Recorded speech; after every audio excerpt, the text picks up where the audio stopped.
Hello friends, मेरा नाम hence Shah है। मैं पब्लिक स्पीकिंग ट्रेनर हूं। दोस्तों, अगर आप एक प्रोफेशनल स्पीकर बनना चाहते हैं, अगर आप एक प्रोफेशनल ट्रेनर बनना चाहते हैं, तो आपको ऑनलाइन ट्रेनिंग देने की जरूरत पड़ सकती है।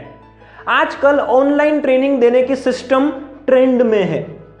आजकल ऑनलाइन ट्रेनिंग देने की सिस्टम बहुत ही प्रचलित है। लोग ऑनलाइन ट्रेनिंग लोगों को प्रोवाइड करते हैं। ये ऑनलाइन ट्रेनिंग इंडिविजुअल ट्रेनिंग भी होती है और ग्रुप में भी ट्रेनिंग होती है। जब भी हम ऑनलाइन ट्रेनिंग प्रोवाइड कर रहे होते हैं, तब हमें कुछ चीजों का ख्याल रखना जरूरी होता है। जब हम ऑफलाइन ट्रेनिंग को प्रोवाइड कर रहे होते हैं, उस वक्त जितनी चीजों का ध्यान रखने की जरूरत होती है, उससे भी ज्यादा ऑनलाइन ट्रेनिंग के अंदर हमें ध्यान रखने की जरूरत होती है। तो आज के इस वीडियो के अंदर हम आपको यह बताएंगे कि एज ए ट्रेनर आपको ऑनलाइन ट्रेनिंग देते समय किन बातों का ख्याल रखना चाहिए। आगे जाने से पहले हम आपको बताना चाहेंगे कि अगर आप हमारे चैनल के ऊपर पब्लिक स्पीकिंग स्किल्स की वीडियोस देखना चाहते हैं, तो आप हमारे चैनल को सब्सक्राइब कर सकते हैं और सब्सक्राइब करने के बाद बाजू में जो बेल आइकन होता है उसे भी प्रेस कर दीजिएगा, ताकि भविष्य में हम जो भी वीडियोस अपलोड करें उनकी नोटिफिकेशंस आपको मिलती रहे। अब आगे बढ़ते हैं और हम आपको आज ऑनलाइन ट्रेनिंग देते समय किन चीजों का ख्याल रखना चाहिए उसके लिए 3 टिप्स देने वाले हैं। तो ये तीनों टिप्स को ध्यान से सुनिएगा, ये आपको बहुत ही यूजफुल होगी, क्योंकि ये हम आपको हमारे एक्सपीरियंस के ऊपर से बता रहे हैं। ऑनलाइन ट्रेनिंग देते समय जो 3 चीजों का ख्याल रखना चाहिए, वो 3 चीजें इस प्रकार से है। इन 3 चीजों में से नंबर 1 जो बात है आपके लिए, वो ये है कि ऑनलाइन सेशन को समय से पहले ज्वाइन कर लीजिए। ऑनलाइन सेशन को समय से पहले ज्वाइन कर लीजिए। जब भी आपको ऑनलाइन ट्रेनिंग देनी होती है, तो आपको सेशन शेड्यूल टाइम से पहले ज्वाइन कर लेना चाहिए। अब ऑनलाइन ट्रेनिंग भी जो है वो 2 प्रकार की होती है। 2 टाइप्स ऑफ ऑनलाइन ट्रेनिंग्स, एक होती है पर्सनल ट्रेनिंग और दूसरी होती है ग्रुप ट्रेनिंग। आप इनमें से कोई भी ट्रेनिंग प्रोग्राम को कंडक्ट करने वाले हैं, आपको सेशन ऑन टाइम ज्वाइन कर लेना चाहिए। ऑन टाइम के बदले हम तो आपको यही सजेस्ट करेंगे कि जो शेड्यूल टाइम है उससे पहले ही ज्वाइन कर लीजिए, क्योंकि बहुत बार हमने देखा है कि जो ट्रेनर्स होते हैं वो ट्रेनिंग सेशन को लेट ज्वाइन करते हैं। जब आप लेट ज्वाइन करेंगे तो आपकी इमेज जो है वो अच्छी वहां पर क्रिएट नहीं होगी। आपके पार्टिसिपेंट्स आपके बारे में ये सोच सकते हैं कि देखो सर या मैडम ही जो है वो लेट ज्वाइन हो रहे हैं, ऐसा जो है वो लोग आपके बारे में सोचेंगे। तो हमेशा सेशन को शेड्यूल टाइम से पहले ज्वाइन कर लीजिए। कभी कभार ये भी होता है कि कुछ टेक्निकल चीजों को हमें ऑनलाइन सेशन से पहले या फिर ऑनलाइन सेशन के समय अप्लाई करना होता है। उदाहरण के तौर पर कोई एक पर्टिकुलर सॉफ्टवेयर होता है कि उसमें पहले लॉगिन करना होता है, वो लॉगिन करने के बाद जो है वो हम ज्वाइन कर पाते हैं। कभी कभार ये होता है कि हमें जो है वो पावर पॉइंट प्रेजेंटेशन की स्क्रीन शेयर करनी होती है, तो अगर आप जल्दी ज्वाइन कर लेंगे तो आप स्क्रीन को भी जो है वो फिर जल्दी से शेयर कर पाएंगे। अब होता ये है कि कुछ ट्रेनर्स ऐसे होते हैं कि जो ऑन टाइम ट्रेनिंग सेशन को ज्वाइन करते हैं। ऑन टाइम मतलब कि मान लीजिए कि 12 बजे का सेशन है, तो वो लोग 12 बजे सेशन को ज्वाइन करते हैं, मतलब कि लॉग इन करते हैं और उसके बाद स्क्रीन शेयर करते हैं। तब तक जो है वो 5 मिनट और निकल जाते हैं और बाद में सेशन की शुरुआत होती है। ऐसा क्यों? हम 11:55 को ही जो है वो सेशन ज्वाइन कर लेंगे, 11:58 को हमारे पावर पॉइंट प्रेजेंटेशन को लोगों के साथ शेयर कर देंगे, ताकि 12 बजे से पहले ही जो है वो हम हमारे ट्रेनिंग सेशन की शुरुआत कर सके। तो इस चीज का हमेशा ख्याल रखिएगा। हम ये चीज को रेगुलरली फॉलो करते हैं। हमारे जो इंडिविजुअल पर्सनल ट्रेनिंग प्रोग्राम्स होते हैं उनके लिए भी, और हमारे जो ग्रुप ऑनलाइन ट्रेनिंग प्रोग्राम्स होते हैं उनके लिए भी हम इसी प्रकार से जो शेड्यूल टाइम होता है उससे पहले सेशन को ज्वाइन कर लेते हैं और इवन सेशन की शुरुआत भी कर लेते हैं, अगर वहां के कोई रूल्स और रेगुलेशंस ना हो तो ये हमारी पहली टिप थी कि हमें हमारे ऑनलाइन सेशन को शेड्यूल टाइम से पहले ज्वाइन कर लेना चाहिए। हमारी जो दूसरी टिप आपके लिए है वो ये है कि पार्टिसिपेंट को कैमरा चालू रखने के लिए कहिए। पार्टिसिपेंट्स को कैमरा चालू रखने के लिए कहिए। अब हमने बहुत सारे ऑनलाइन सेशंस के अंदर देखा है कि जहां पर ट्रेनर जो होते हैं वो तो अपना कैमरा जो होता है उसको ऑन कर देते हैं।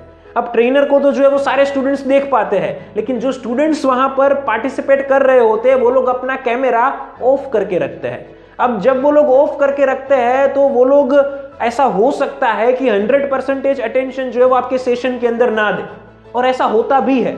हमारे साथ जो है वो ये चीज हुई थी, उसके एक्सपीरियंस के ऊपर से ही हम आपको ये बता रहे हैं। हम हमारे सेशन में सभी लोगों को कहते हैं कि आपको अपना कैमरा ऑन कर देना है ताकि हम आपको देख सके और हम सेशन को अच्छे तरीके से कंडक्ट कर सके। तो हमेशा ये चीज का ख्याल रखिए कि कुछ स्टूडेंट्स ऐसे होते हैं कि जो दूसरे काम को साथ में करना चाहते इसलिए, या फिर वो लोग जो है वो किसी और व्यक्ति के साथ बात कर रहे होते इसलिए, इन कारणों की वजह से वो लोग अपने कैमरा को ऑफ करके रखते हैं। तो हमेशा ख्याल रखिए कि आप जब भी सेशन को कंडक्ट कर रहे हैं तब आप अपने स्टूडेंट्स को पहले से ही कह दीजिए कि आप अपना कैमरा चालू कर दीजिए और उसके बाद ही सेशन को कंटिन्यू कीजिए। हाँ, कुछ केसेस में ऐसा होता है कि स्टूडेंट्स जो होते हैं वो कुछ रीजंस देते हैं।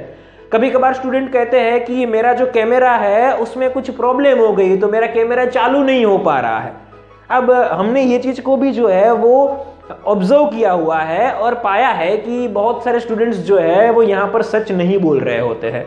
उन लोगों को कैमरा चालू नहीं करना होता, इसलिए वो लोग ये चीज को कह रहे होते। लेकिन अगर आपको कभी भी ऐसा लगे कि ये जेन्युइन रीजन है और पार्टिसिपेंट्स के कैमरा के अंदर कोई टेक्निकल प्रॉब्लम है, तो आप जो है वो उस चीज को नजरअंदाज कर सकते हैं। लेकिन बाकी के केस में उनका कैमरा चालू करवाइए और बाद में जो है वो सेशन को कंटिन्यू कीजिए।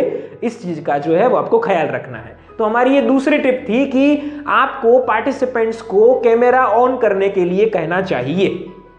हमारी जो तीसरी और आखिरी टिप आपके लिए है वो ये है कि सेशन के बीच बीच में पार्टिसिपेंट्स को क्वेश्चन पूछिए। सेशन के बीच बीच में पार्टिसिपेंट्स को क्वेश्चन पूछिए।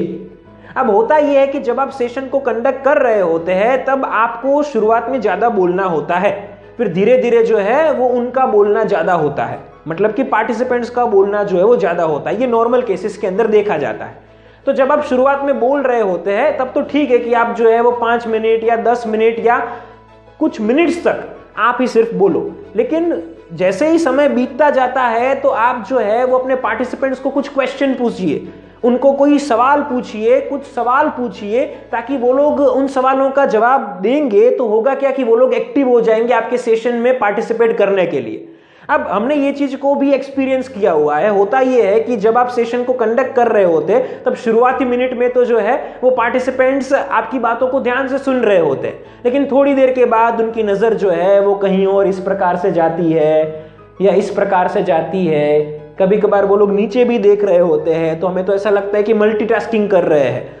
अगर वो लोग इस प्रकार से किसी पर्टिकुलर चीज को कर रहे हैं तो उनको तुरंत ही जो है वो सवाल पूछिए कि मैंने अभी आपको क्या कहा। ऐसा उनको सिंपल सवाल पूछिए और चेक कीजिए कि क्या वो लोग आपको सुन रहे हैं और समझ रहे हैं।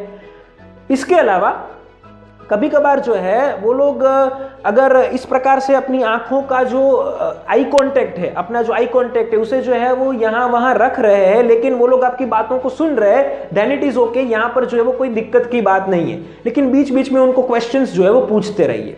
ये एक वजह होती है कि उनका जो है वो अटेंशन हमारे ऊपर है, हमारी बातों में है, ये जानने के लिए हमें मदद मिलती है। इसके अलावा पार्टिसिपेंट्स को आप बीच बीच में सवाल इसलिए भी पूछ सकते हैं ताकि आप दोनों का जो है या फिर ग्रुप का और आपका जो है वो इंटरेक्शन हो सके। और अगर इंटरेक्शन होगा तो क्या होगा कि वो लोग 100% जो है वो कॉन्शियस रहेंगे। इसलिए भी जो है वो आपको सवाल पूछने चाहिए। तो बीच बीच में सवाल पूछिए ताकि आप एक अच्छे से सेशन को कंडक्ट कर सके। तो ये हमारी तीसरी टिप थी कि आपको सेशन के दौरान पार्टिसिपेंट्स को सवाल पूछने चाहिए ताकि वो लोग एक्टिव भी रहे और आप दोनों का इंटरेक्शन भी हो सके। तो दोस्तों, हमने आपको ये 3 टिप्स दी कि जिनकी मदद से आप ऑनलाइन ट्रेनिंग सेशन को सक्सेसफुल बना सकते हैं। हम हमारी इस वीडियो को एंड करें उससे पहले आपको बताना चाहेंगे कि अगर आपको ये वीडियो अच्छी लगी हो तो इसे लाइक कर दीजिएगा। ये वीडियो आपको कैसी लगी है नीचे कमेंट बॉक्स में हमें लिखकर बताइएगा। इस वीडियो को ज्यादा से ज्यादा लोगों तक शेयर कीजिएगा ताकि जो लोग ऑनलाइन ट्रेनिंग प्रोवाइड करते हैं या फिर जिनको ऑनलाइन ट्रेनिंग प्रोवाइड करने के फ्यूचर में जरूरत पड़ सकती है, वो सभी लोग इस वीडियो को देखकर नई चीजों को सीख सके। और साथ साथ दोस्तों, हम आपको एक और चीज बताना चाहेंगे कि अगर आप हमसे पब्लिक स्पीकिंग सीखना चाहते हैं, अगर आप एक प्रोफेशनल स्पीकर बनना चाहते हैं, तो आप हमारे online live public speaking course को ज्वाइन कर सकते हैं। अगर आप हमारे कोर्स के बारे में ज्यादा जानकारी प्राप्त करना चाहते हैं तो नीचे दिए गए नंबर के ऊपर हमारा संपर्क कीजिए। हम आपको हमारे ट्रेनिंग प्रोग्राम के बारे में सारी जानकारी प्रोवाइड करेंगे। फिर से आपको एक बार बताना चाहेंगे कि अगर आप पब्लिक स्पीकिंग के वीडियोस हमारी चैनल के ऊपर देखना चाहते हैं तो आप हमारे चैनल को सब्सक्राइब कर दीजिएगा, और अगर आप इनकी नोटिफिकेशंस भी पाना चाहते हैं तो आप हमारे चैनल के ऊपर बेल आइकॉन जो होता है उसे भी प्रेस कर दीजिएगा, ताकि भविष्य में हम जो भी वीडियोस को अपलोड करें उनकी नोटिफिकेशंस आपको मिलती रहे। इस वीडियो को एंड करने से पहले आपको समरी भी देना चाहेंगे। हमने आपको 3 टिप्स दी कि जिन्हें हम एक बार रिपीट करना चाहेंगे। हमने जो 3 टिप्स दी उनमें से सबसे पहली टिप आपके लिए यह थी कि हमेशा ट्रेनिंग सेशन को शेड्यूल टाइम के पहले ज्वाइन कीजिए। हमारी जो दूसरी टिप आपके लिए थी वो ये थी कि आप पार्टिसिपेंट्स को कैमरा ऑन करने के लिए कहिए। और हमारी तीसरी टिप आपके लिए थी वो ये थी कि सेशन के बीच बीच में पार्टिसिपेंट्स को क्वेश्चंस भी पूछिए। दोस्तों, हम आशा करते हैं कि आपको ये वीडियो पसंद आई होगी। फिर मिलेंगे एक नई पब्लिक स्पीकिंग स्किल्स की वीडियो के साथ। तब तक के लिए थैंक यू फॉर वॉचिंग।